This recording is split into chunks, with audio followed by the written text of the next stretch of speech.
Hanze y'u Rwanda duhere kuri iyi nkuru y'uruzinduko rw'iminsi 3 umushumba Kiliziya Gatolika ku isi Papa Francis azagirira muri aka karere k'ibiyaga bigari mu cyumweru gitaha kuva tariki 31 Mutarama nyuma rukomereze muri Sudani y'Epfo. Muti murabikura he ni inkuru dusoma mu nyamakuru n'itangazamakuru binyuranye birimo African News, La Croix, Vatican News, Le Potentiel, Le Monde, France 24 ndetse no ku rubuga rwa Radio Okapi y'umuryango w'imbyahariya muri Congo. Inkuru itangira ivuga ko Papa Francis ategerejwe muri ibyo bihugu byombi nk'intumwa y'amahoro kubera ko bimaze imyaka na nyakaka byugarijwe n'ibibazo by'umutekano muke. Sudani y'Epfo nibwo izabisuwe n'umupapa wa Kiliziya Gatolika kubera ko iki gihugu n'ubundi nicyo gito mu mavuko uhereye igihe cyaboneyeho ubwigenge muri 2011. Ni mu gihe muri Repubulika Iharanira Demokarasi ya Kongo ariko inshuro ya gatatu hasurwa n'umushumba wa Kiliziya Gatolika ku isi ku nshuro ebyiri ziheruka byakozwe n'uwari Papa Yohani Pawulo wa kabiri. Ubwa mbere hari ryari Xavera hari mu 1980 naho ubugira kabiri hari mu 1985 Jean Daniel. Aho hombi rero hari ku butegetsi bwa Perezida Marshal Mobutu Sese Seko ubwo igihugu cyari cyitwa Zaire. Iyi nkuru yigakomeza yibutsa kandi ko Papa Francis amaze gusura ibihugu byinshi bya Afrika kuva yatorerwa izo nshingano muri 2013 asimbuye Benedict wa 16 wari weguye bitunguranye kubera ko yari amaze imyaka 8 asimbuye Yohani Pawulo wa kabiri wari witabye Imana muri 2005. Ubwa mbere Papa Francis yaza muri Afrika hari mu kwezi kwa 11 2015 ubwo yasuraga ibihugu bya Kenya, Uganda na Centrafrica. Ubwa kabiri hari mu kwezi kwa 4 2017 icyo gihe bwo yasuye Misiri naho muri 2019 yasuye Jean Daniel. Yasuye Maroc hari mu kwezi kwa 3. Muri uwo mwaka kandi nyine Papa Francis yagarutse muri Afrika mu kwezi kwa 9 maze asura ibihugu birimo Mozambique, Madagascar n'ibirwa bya Maurice. Uwo ni kunshura kandi ro Papa Francis hagiye gusura ibihugu bya Afrika. Dukomereze muri inkuru ya Washington Post na African News ivuga ko raporo nshya ku miyoborere muri Afrika yakozwe n'umuryango Mo Ibrahim igaragaza ko henshi muri Afrika hadatekanye kandi ntihagire demokarasi kurusha uko byari bimeze mu myaka 10 ishize. Xavier turabisoma muri The Guardian, The East African News 24, Jeune Afrique no muri France 24 aho ibinyamakuru n'ibitangazamakuru bivuga yuko Afrika yasubiye inyuma mu birebana n'imiyoborere ishingiye ku mahame ya demokarasi kurusha uko byari bimeze muri 2012 kuberebana na za coup d'etat. Iyi raporo ivuga iki Jean Daniel? Ivuga ko bimeze nk'uko byari mu myaka y'1980 ubwo guhirika ubutegetsi bikozwe n'abasirikare byari byeze muri Afrika, mbese bimeze nk'umuderi. Byari umuderi rwose. Zimwe mu mpamvu zivugwa muri iyi raporo ko zasubije inyuma demokarasi muri Afrika zirimo za coup d'etat n'intambara z'urudaca kuri uyu mugabane. Abakoze iyi raporo yatangajwe kuwa gatatu w'iki cyumweru Xavera bavuga ko ibibazo by'umutekano muke aribyo byaje ku isonga mu bihangayikishije abanyafurika kuko 70% by'abanyafurika bemeza ko umutekano no kugendera ku mategeko byasubiye inyuma mu bihugu byabo. Ibi ngo biri mu bihugu birenga 30 ku bihugu 54 bya Afrika yigenga. Kuri iyi ngingo y'umutekano muke ya bihugu biza imbere ku rutonde birimo Sudani y'Epfo igakurikirwa na Somalia, Eritrea, Congo, Sudani, Centrafrica, Cameroon, Uburundi, Libya na Guinea Equatoriale. Uretse kandi kudeta n'intambara z'urudaca ikindi cyabangamiye imiyoborere myiza muri Afrika ngo ni ingamba zafashwe mu gihe cyo guhangana n'icyorezo cya COVID-19. Gusa nanone Jean Daniel, iyi raporo ya Mo Ibrahim Foundation ikagaragaza yuko hari ibindi bice hatewemo intambwe zishimishije nko mu bukungu, uburezi no mu burenganzira bw'abagabo n'abagore. Uyu muryango Mo Ibrahim witiriwe umuherwe w'umunyasudani Mohamed Ibrahim wibera mu Bwongereza yawushinze muri 2006 agamije gushishikariza abakuru b'ibihugu bya Afrika kutihambira ku butegetsi bakajya babuvaho mu mahoro. Umukuru w'igihugu waranzwe n'imitegekere yubahiriza amahame ya demokarasi ku gihe cy'ubutegetsi bwe. Uyu muryango umuha igihembo cya miliyoni 5 z'amadolari y'Amerika buri mwaka mu gihe cy'imyaka 10. Xavier ubaze mu mafaranga y'u Rwanda ntabwo ari make Jean Daniel ukurikije uko ivunjisha rihagaze ubu ngubu cyangwa se uko ivunja rigura. Yego ubu ni miliyari 5 buri mwaka bikazamara kandi imyaka 10. Ibyo tubirekera aho twerekeza mu binyamakuru birimo Le Monde, Liwatani, Jeune Afrique, Le Figaro, Intellivoire na La Tribune aho bifite inkuru ivuga ko Maroc yabaye igihugu cya mbere cya Afrika cyahaye Ukraine imodoka by'intambara 20 ibizwi nka za tanki cyangwa se za char z'intambara. Ibi modoka ngo byabanje kunagurirwa mu gihugu cya Repubulika ya Czech kugira ngo bijyane n'igihe mbese sigezemo. Iyi ni inkuru yatangiye kuba kimomo guhera ku cyumweru gishize gakomeza ivuga ko hashize igihe Leta Zunze Ubumwe za Amerika zijeje inkunga y'amafaranga ibihugu bizemera kwivanaho ibikoresho bya gisirikare byakozwe n'Abarusiya cyangwa se abahoze ari Abasoviete. Mu gihe Maroc yaba yarubahirije igitekerezo cya Leta Zunze Ubumwe za Amerika igaha Ukraine ibimodoka by'intambara byo mu bwoko bwa T-72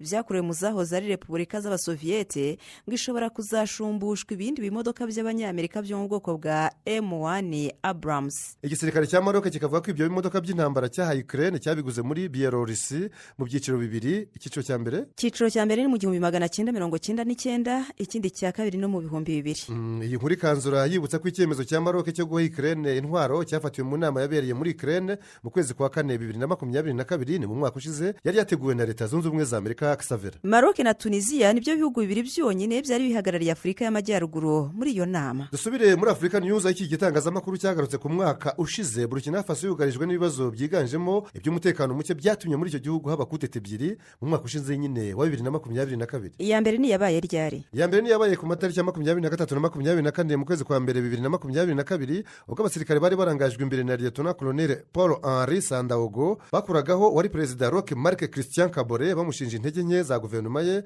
mu kurwanya ibitero by'intagondwa za Kisilamu byari byakajije umurego ari nako bigwamo abasirikare benshi bitaretse n'abasivili. Mu kwezi kwa kabiri Paul Henri Sandaogo Damiba yatangajwe ko ari we perezida mushya wa Burkina Faso aranabirahirira di. Gusa nabi ibyo yashinjaga aho yavanyeho byaramugarukiye maze mu mpera z'ukwezi kwa cyenda hirikwa n'abasirikare bari bakuriwe na kapiteni Ibrahim Traoré ari nawe wahise aba perezida wa Burkina Faso n'ubu tuvugana. Akebo kabaye mugerwa ku butegetsi bwe umubano w'iki gihugu n'Ubufaransa watangiye kuzamba ku buryo mu mpera z'ukwezi kwa 10 umwaka ushize amagana n'amagana y'abaturage bihereje imihanda mu murwa mukuru bigaragambya bavuga yuko badashaka ingabo z'Ubufaransa mu gihugu cyabo. Abasirikare kabuhariwe b'Abafaransa 400 bari bakambitse mu murwa mukuru wa Gadugu kuva muri 2010 aho bari mu gikorwa bise Sabre, rimwe na rimwe bakaba baratabaragaho rukomeye nk'ahagabwe ibitero by'iterabwoba. Urugero rwo muri 2016 mu bitero byari byagabwe mu murwa mukuru wa Gadugu. Uyu mwuka mubi warakomeje kugeza ubwo muri uku kwezi kwa mbere 2023 ubutegetsi bwa gisirikare buyoboye inzibacyuho muri Burkina Faso busabye abo basirikare b'Abafaransa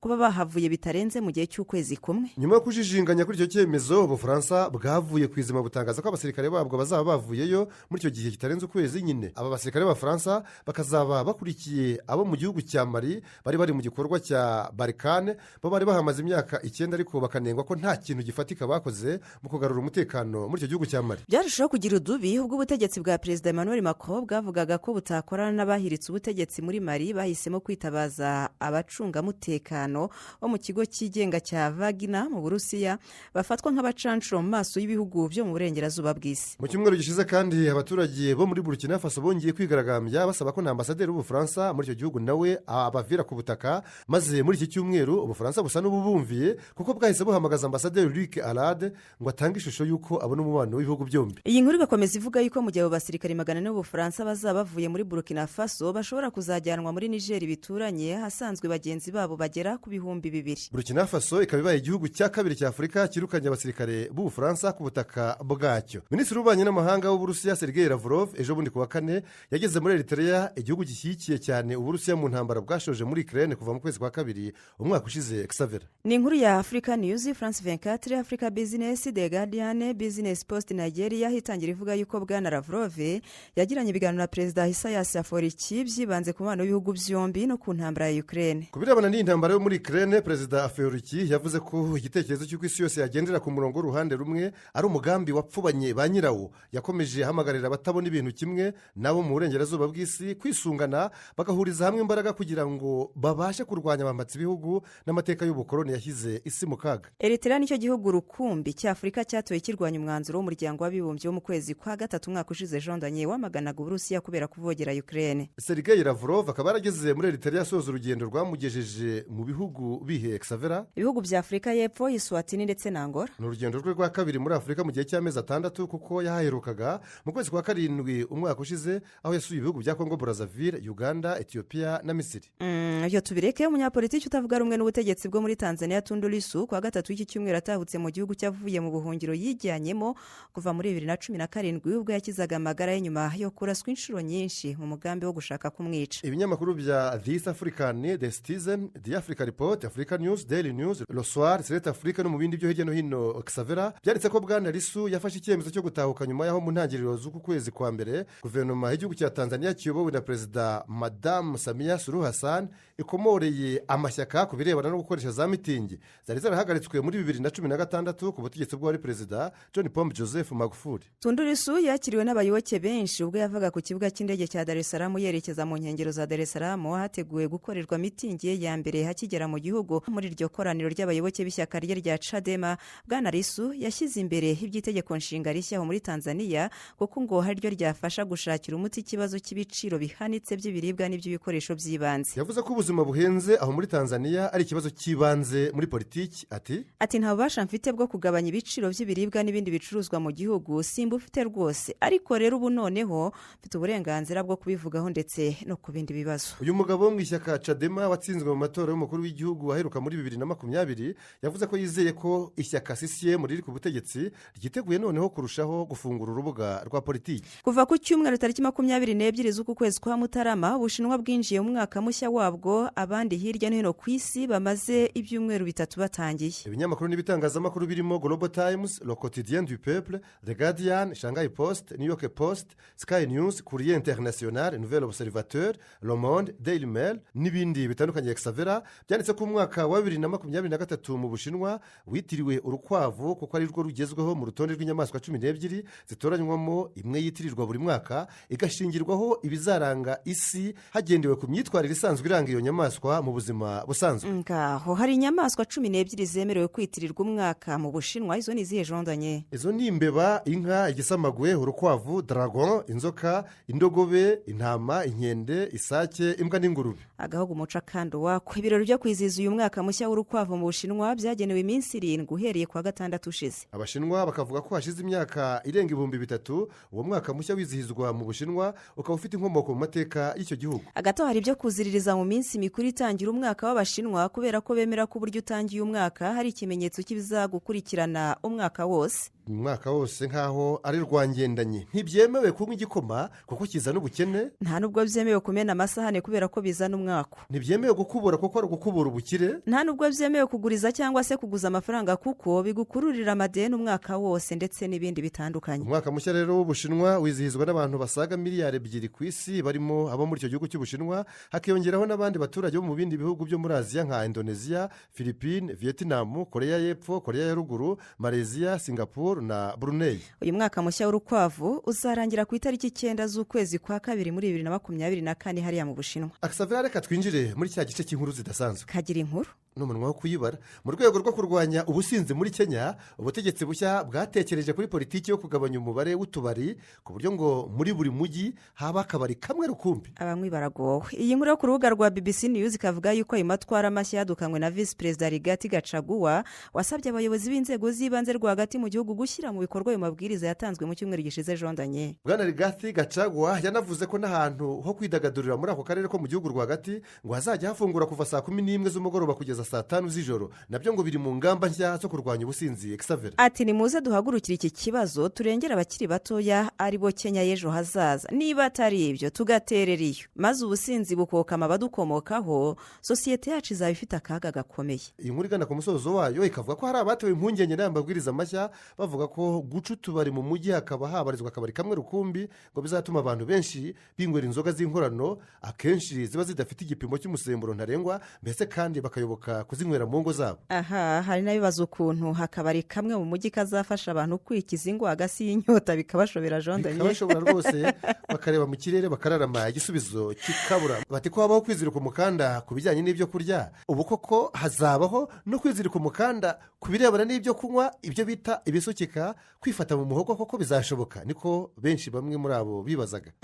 bakanyota mukora inama mu byigeho. bakora inama babyigeho. muri Uganda ho urukiko rwategetse umukobwa kwishyura wari umukunzi we amafaranga yamutanzeho yiga muri kaminuza kubera ko yamubereye intati, amurya umutima w'ubusa, amubeshya ko bazarwubakana bakabana akaramata. aha iyi nkuru yabaye kimomo mu binyamakuru byo muri Uganda nka Daily Monitor, The Observer, Graphic Online n'ibindi byo mu karere no hanze yako jondanye. urukiko rwavuze ko nyamugabo Richard Tumwine yatanze miliyoni 9 z'amashiringi y'icyo gihugu cya Uganda, mbese ni miliyoni zirenga 2 yavunje mu mafaranga y'u Rwanda kugira ngo nyamugore Fortunate Cyarikunda yiga amategeko. ayo niyo agomba gusubiza uwo bahoze bareba n'akana ko mu maso, hakanongeraho n'indishyi z'igihe yamutesheje mu gihe cy'imyaka 4 yose. mbese muri make yahaniwe kurenga ku masezerano yari yaragiranye n'uwo musore. umukobwa yatakambiye urukiko arubwira ko ari ababyeyi be bamubujije bamwumvisha ko atagomba gushyingiranwa n'igisaza. gusa urukiko rwateye utwatsi ibisobanuro bye, ruvuga yuko ari amatakirangoyi kubera ko nta shingiro bifite, bityo akaba hari umubeshyi n'umuriganyi. hagati aho ntibiramenyekana niba uyu mugore cyarikunda azajurira Xavier. mu kinyarwanda bakagira bati ikijondanye. mu kinyarwanda baravuga ngo kurya ni ukwishyura, kandi ngo burya akaryamye ndagashima akishyuye. ni mu gihe umuhanzi wo mu Burundi Nziza Desire we yaririmbye agira ati kula kulipa iryangurihe kula kulipa iryangurihe